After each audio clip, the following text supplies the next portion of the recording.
os outros microfones do grupo.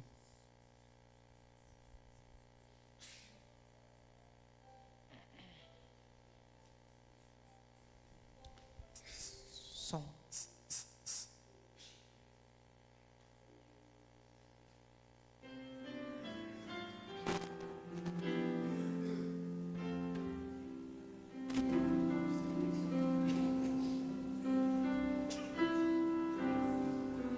No seu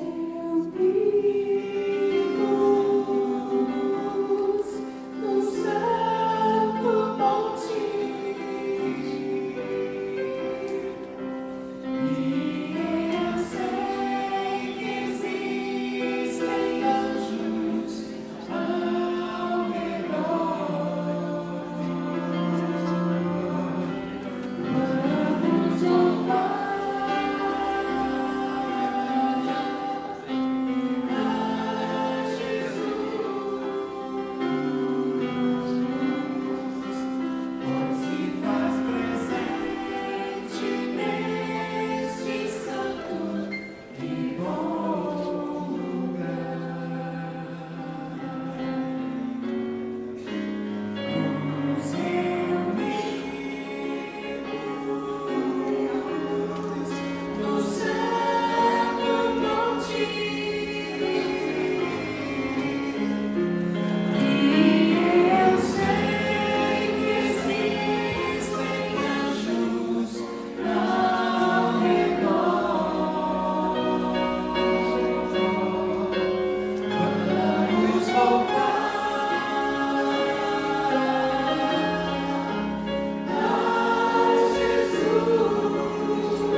Bom dia a todos os irmãos. Em nome do Departamento da Escola Sabatina, em nome da direção da Igreja de Arthur Alvim, desejamos a todos um feliz sábado, que nessa manhã possamos encontrar Deus aqui na nossa igreja, na sua casa, que possamos ter um bom sábado. E agora, com alegria, entusiasmo, vamos todos cantar o louvor 89.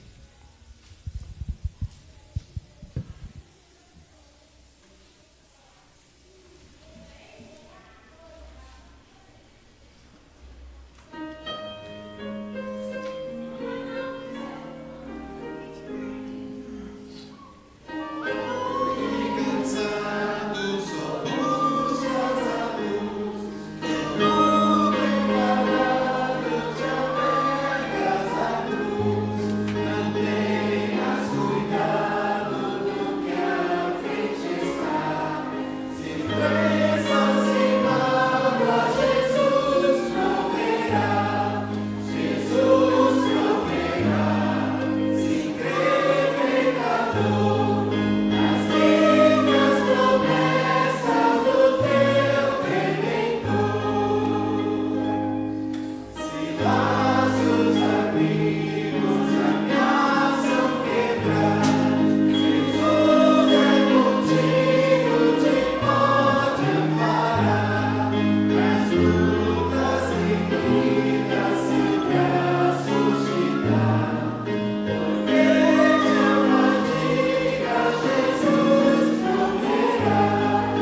Para a base de nossa oração, vamos ler em Lucas 13, 5. Não eram, eu vô-lo afirmo, mas se não vos arrependerdes, todos igualmente perecereis. Amém. Com base nesse verso, vamos se ajoelhar para fazer oração. Senhor, nosso Pai, nosso Deus, agradeço pela vida, pela paz, pela saúde. Agora, Senhor, eu quero pedir que venha estar conosco nesse estudo da lição, para que tudo que seja aqui falado seja pela Tua honra e glória, Senhor. Quero agradecer pelo esse lindo sábado que o Senhor nos procedeu para vir estudar da Tua palavra. Quero pedir também que venha estar com cada representante de cada família aqui, Senhor, que venha abençoar a todos. Isso que eu lhe peço e agradeço. Em nome de Jesus, amém.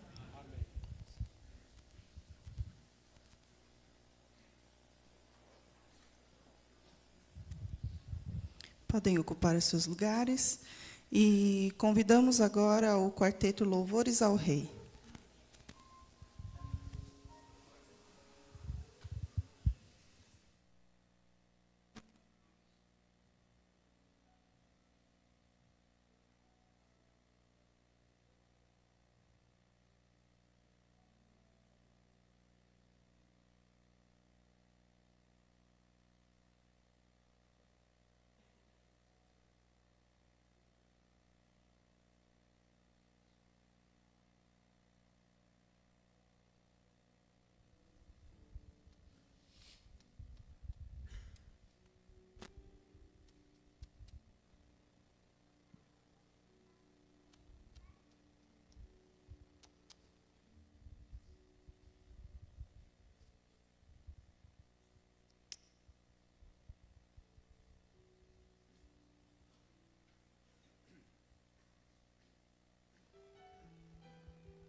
O som exaltante do deserto abrasador, comungando com o Pai está Jesus.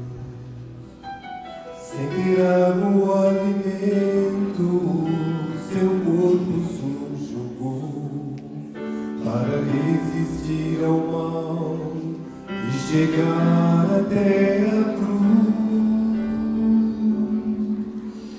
Jesus estava só, sem amigos, sem família, mas seu alvo era um só, alcançar a minha vida. Quando enfim chegou o mal e o tentou a fracassar, ele respondeu em claro e alto som.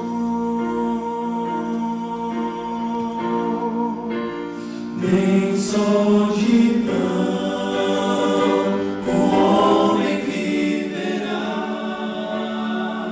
mas de toda palavra que procede de Deus. Resistir ao mal e ele fugirá. Sujeitai-vos a Deus e ele é o seu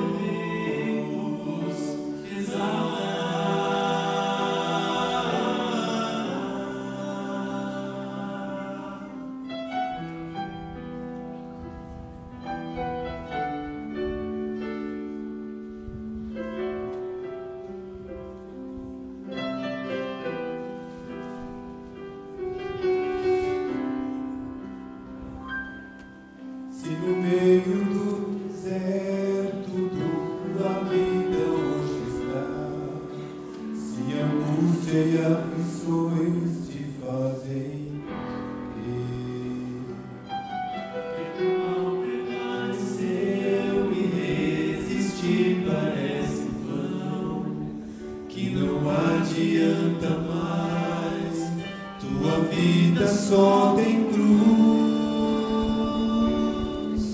Mesmo que esteja só, deves ter um alvo só, entregar a tua vida ao teu Deus, que é bem maior que todo mal e tentação, e com Ele exclamar de coração: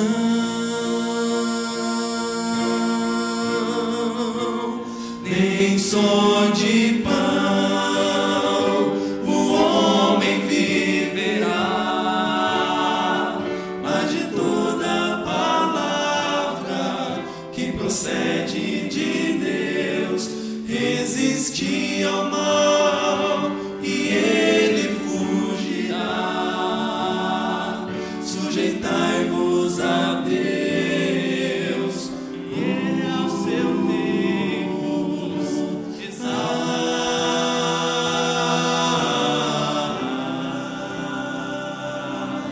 Sujeitai-vos a Deus e Ele exaltará.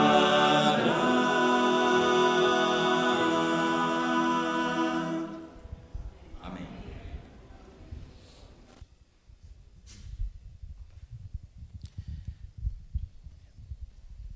Agradecemos ao quarteto pelo louvor apresentado. Passaremos agora ao estudo da lição do dia. Para isso, ela será feita em classes, lembrando que os adolescentes têm uma classe especial na Escola Isaac Newton e os jovens aqui embaixo no Salão Social. Lembrando também a todos os professores que teremos até às 10 horas em ponto para que essa lição possa ser estudada.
Alô? Então vamos mais uma vez, né? Bom dia aos que estão aqui, também aos nossos internautas que nos acompanham pela internet. Nós estamos estudando hoje a lição que vem falando sobre a parábola da figueira. O texto aqui do Espírito de Profecia, ele é um texto muito forte para nós. Eu achei principalmente essas duas últimas linhas. Que os homens não se esqueçam de que existe um limite para a paciência de Deus. Nós temos ultimamente nós estamos eu acredito que isso como igreja geral, nós estamos tendo um mau entendimento da graça de Cristo, do amor de Cristo. O povo, nós como geral, estamos achando que a graça de Cristo basta mesmo para todas as coisas. Isso é fato, né? Mas nós não podemos esquecer que nós também temos que fazer a nossa parte. Nós temos que nos entregar a Deus, fazer a sua vontade, guardar os seus mandamentos, porque vai ser como uma figueira, uma hora, se nós não produzirmos frutos, o que vai acontecer? Às vezes a gente vai vivendo a nossa vida como se Jesus não fosse voltar nunca, né? E nós devemos viver a nossa vida como se ele não fosse voltar nunca trabalhando e viver a nossa vida como se ele fosse voltar agora, né, para a nossa salvação. Muito, muito sério. Vamos passar então para o primeiro tópico da lição, motivo para uma parábola. Que evento recém-ocorrido em Jerusalém serviu de motivo para a apresentação da parábola da figueira? Aqui que eu entendi que Jesus estava tendo uma conversa ali com algumas pessoas, uns fariseus, né? E aí foi citado um evento que ocorreu com os soldados de Pilatos, né? Tinha uns galileus no templo, estavam ali fazendo o sacrifício, adorando a Deus, e os soldados de Pilatos chegaram e mataram aqueles galileus no próprio ato de adoração, né? E aí surgiu com essa conversa, aí Jesus foi onde que ele foi introduzir o assunto da parábola da figueira. Aconteceu uma revolta, o povo estava revoltado com esse evento, né? Aí eles foram questionados, eles foram conversar com Jesus, e aí Jesus jogou essa parábola da figueira para trazer um ensinamento, né? Para eles, justamente. E mais para frente nós vamos entender realmente o que aconteceu, né? E como podemos saber que os judeus consideravam o sofrimento uma punição pelo pecado? Aquelas pessoas, eu entendi assim, que aquelas pessoas achavam, os que estavam vivos, né? Porque Sim. quem morreu, morreu. Assim, quem estava vivo achava que eles estavam numa condição melhor, porque aquelas pessoas morreram, porque elas mereciam ter morrido mesmo, porque elas pecaram, e isso foi fruto do pecado delas. Isso foi uma consequência, né? A morte foi uma consequência do pecado delas. Então, eles se achavam em melhor condição por não terem morrido, por estarem vivos. Por estarem vivos. Um mau entendimento, né? Não. Ou eles pecaram, os pais pecaram, alguém da família pecou e estão sofrendo a consequência desse pecado, por isso morreram. E nós que estamos vivos, somos favorecidos da graça de Cristo, né? Então nós somos poupados, somos melhores do que aquelas pessoas que morreram. É isso que os fariseus, os judeus pensavam naquela época, né? Que coisa triste, né? Coisa triste. Eles consideravam o castigo como a desgraça como um castigo, como um né? castigo, é. Como um castigo aqui, ó, de Deus. Eles consideravam a calamidade como um juízo punitivo pelo pecado do sofredor. E aqueles que relataram este ato de violência fizeram-no com íntima satisfação. Eles estavam felizes, né? Felizes. Não, aqueles lá morreram são pecadores. Nós que estamos aqui somos muito melhores, somos bons, né? Em sua opinião, sua própria boa sorte era uma prova de que eles estavam em muito melhor condição e por isso mais favorecidos pelo Senhor do que aqueles galileus. Será que a gente não é assim também hoje? De uma outra maneira, como a Neide está aqui falando, né? Será que a gente não se sente melhor em alguns aspectos, né? Melhor como pessoa, né? Eu sou melhor que fulano. Olha o que acontece na vida do fulano, só desgraça, mas na minha tá tudo bem. Não é assim? Né? Ou senão, às vezes a gente se sente melhor como um povo também. Não, a minha religião é melhor, porque olha o que acontece na religião de fulano, de Beltrano. Né? Mas isso não deve ser um parâmetro. Deus não mede assim, Deus não pensa assim. Totalmente ao contrário, né? Nós achamos, não, eu sou adventista da reforma, né? Então nós somos melhores do que os outros, né? E pensamos assim, relaxamos no nosso dever, né? E muitas vezes Deus pode salvar muitas outras pessoas e nós que achamos vamos ser perdidos, né? Por não reconhecermos a real condição que nós estamos. Uma advertência e um apelo. Que advertência e apelo estavam contidos na resposta de Jesus? Jesus, ele teve que explicar para essas pessoas que pensavam daquela maneira, né? Esse era o objetivo dele ao contar a parábola, né? Então aqui ele deu uma resposta para essas pessoas. E qual que era a advertência que estava contida nessa resposta de Jesus? Vamos lá, pessoal. Olha, acho que ele quis dizer assim, olha, se você está achando que você é melhor do que aqueles, você está enganado. Totalmente enganado. Todos são iguais, todos são pecadores, todos necessitam de arrependimento igual. E se vocês não se arrependerem dos seus pecados hoje, vocês vão sofrer de modo igual e vão morrer de modo igual. De igual modo vão ser destruídos, né? De mesma maneira. Não tem melhor, nenhum de nós, nenhum é melhor do que o outro, né? Não porque morreu ou porque está vivo, não. Todos vamos ter o mesmo fim se não nos arrependermos, né? Esse é o apelo que Jesus... E aqui Jesus já estava vendo lá no futuro, né? A destruição de Jerusalém. Sim. Que aqueles mesmos que estavam ali falando com ele iam sofrer as mesmas consequências se não se arrependessem, iam ser destruídos da mesma maneira, né? Ele já via o futuro, a destruição de Jerusalém, ó. Ao falar com os discípulos e a multidão, Jesus olhava com visão profética para o futuro e via Jerusalém cercada de exército. E muitos judeus foram então assassinados da mesma forma que aqueles galileus no templo, no próprio ato de oferecer o sacrifício. Muitos dos judeus que ali estavam com Jesus, lá na destruição de Jerusalém, foram destruídos da mesma maneira que aqueles galileus. Os mesmos que se achavam melhores do que aqueles, né? Iam perecer também. Perecer também por ocasião da destruição de Jerusalém. Ou seja, o futuro pertence a Deus, Ele que conhece a nossa vida, né? Então Ele nos chama ao arrependimento hoje. A gente não sabe como vai ser daqui a alguns minutos, como vai ser o nosso amanhã, se estaremos vivos, né? Então, hoje nós somos chamados a fazer uma transformação, né? Na verdade, quem transforma é Deus. Deus. Mas nós devemos ter a consciência de que na nossa mudança ela deve ser hoje, né? Porque a gente não sabe o que pode acontecer amanhã. Jesus transforma, mas só se... Você já viu aquela ilustração que Jesus bate na porta, só que na porta do nosso coração só tem a fechadura pelo lado de dentro. A maçaneta só está pelo lado de dentro da porta. Então Jesus não pode abrir a porta se eu não permitir. Então ele bate. Cabe a quem abrir a porta? A nós, né? Então ele nos ensina, nos orienta, nos dá os conselhos, mas a decisão... Jesus não força, a decisão é de cada um de nós, né? Nós que devemos decidir. Em seus ensinos, o que Jesus relacionou com a advertência de juízo? Qual que foi o objetivo de Jesus ali ao falar sobre o juízo?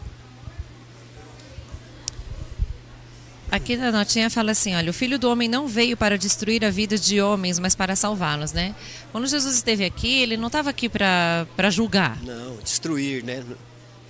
Ele veio aqui para se fazer conhecido, para dizer que ele era Deus, que ele é nosso amigo, que ele está disposto a nos perdoar os nossos pecados, né? Que nós podemos contar com ele, em qualquer momento, né? E isso mostra, claro, haverá o dia de juízo, sim. Né? Ele isso também é inevitável, né? Inevitável. Ele também disse isso, mas o juízo sempre está associado com a misericórdia de Deus. Então ele pregava o juízo para levar o povo ao quê? Ao arrependimento, porque o objetivo de Jesus não é destruir ninguém. O objetivo de Jesus é salvar. Tanto é que ele deixou o céu, veio morrer por nós para quê? Para salvar, não foi para destruir. Se fosse para destruir, não precisava de ele ter morrido, para quê? Né? Para que ele passa todo aquele sofrimento, aquela humilhação para destruir a humanidade. Não, o objetivo de Deus sempre foi salvar, né? Sempre. Em seu ensino, Cristo relacionou a advertência de juízo ao convite de misericórdia. Então, Deus, Jesus, em todos os momentos, tudo que Ele faz é para nos salvar, para nos levar a um arrependimento, para nos conduzir à salvação. Ele não tem prazer na nossa perdição. Não tem prazer na morte de ninguém, na perdição de ninguém. Nem do pior dos pecadores. De maneira alguma. Agora, que apelo Deus dirige a nós hoje? Tito, pode nos ajudar também? Você tá? A pergunta C de segunda-feira. Que apelo que Deus dirige a nós hoje? Que hoje é o tempo de nós transformarmos o nosso caráter. Estou de costa para você. Né? Hoje é o tempo de transformação, né? Hoje é o tempo de misericórdia. Aqui na notinha diz assim, ó, a regeneração é o único caminho pelo qual podemos chegar à santa cidade. Se nós não produzirmos os frutos da obediência, né, nós não vamos conseguir chegar lá. Não, de maneira alguma. Nós não podemos nos enganar, né? Aqui, o Senhor procura salvar, não destruir. Ele se deleita no resgate dos pecadores. Por meio de advertências e súplicas, ele convida o desobediente a deixar sua maldade, voltar para ele e viver. Jesus faz tudo por nós. Ou já fez tudo por nós, né? E continua fazendo. Continua fazendo. Nos manda o quê? Mensagens, nos manda conselho, nos manda tudo. Engraçado que aqui na nota fala assim, ó, os traços hereditários de caráter devem ser vencidos. São hereditários os nossos traços de caráter. Ele deve ser vencido, né? Eu estava conversando com a minha filha, quando a gente estava estudando essa lição, aí ela falou assim, mãe, e se a gente descobrisse que a nossa igreja não é a certa, que a outra lá é certa? Eu falei, é por isso que a gente tem que estudar a palavra de Deus, né? Aí ela falou, porque às vezes dá vontade de ir para lá. Eu falei, então, o nosso coração, o nosso desejo vai querer sempre o que é mais fácil. Sempre o que é mais fácil. Isso a gente tem que ter na nossa consciência, né? Sempre o que é mais fácil. Então, qual é o nosso papel? A única parte que nos cabe é perceber a nossa tendência, né, pecaminosa, perceber os nossos desejos e lutar contra. Porque, veja bem, se nós formos ceder a todos os nossos desejos, a gente só vai afundar. Só vai fazer o que é errado, porque hoje, vamos supor, né, a gente está fazendo uma comparação assim a nível de igreja, de religião. Se eu quero ir para uma outra igreja, porque lá é um pouco mais fácil, beleza, tô lá. Mas quando eu estiver lá, eu vou continuar. Se eu fiz isso, eu estou seguindo o desejo do meu coração. Mas quando eu estiver lá, eu vou continuar seguindo o desejo do meu coração, não vou querer ficar lá. Eu vou querer ir para uma outra. Porque lá na outra é mais fácil ainda. E daqui a pouco você não está nem na outra, você está no mundo. E do mundo você só vai descendo ladeira abaixo. Porque o nosso desejo é mal o tempo todo, né? Então o apelo que Deus está fazendo para nós hoje é para nós atendermos ao seu chamado e como é que fala? Como você diz, abrir a portinha pelo lado de dentro, coração, né? Deixar Deus trabalhar. E deixar Deus trabalhar e transformar o nosso caráter. Eu só queria complementar que você falou que ele faz tudo por nós. Sim. Ele faz tudo e nós nem merecemos, né? Verdade.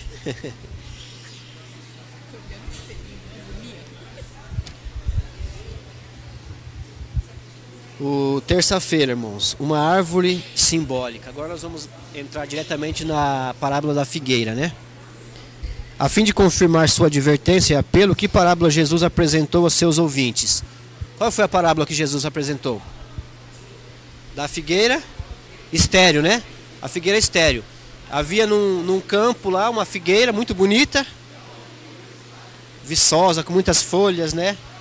Mas quando o dono da plantação chegou, ele olhou aquela figueira, ele viu